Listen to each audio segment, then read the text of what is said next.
it was a story I wrote for my daughter, and I figured for me the key thing was which in some ways is important as an author. I didn't realize it at the time, but for me the key thing was that every time I stopped the story and say, okay, I said good night, now time for you to go to sleep. If she said I want to hear more, then it was like a reader saying I want to turn the page and read the next chapter. Then I would dangle that incentive and say, okay, go to sleep, and tomorrow I'll tell you more. You'll know what happens next.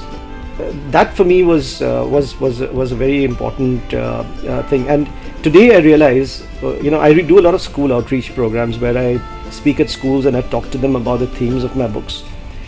And I really feel good when kids come back and say, we've got a new interest in mythology. We want to read the Mahabharata, or we suddenly we started liking history because we used to hate it earlier.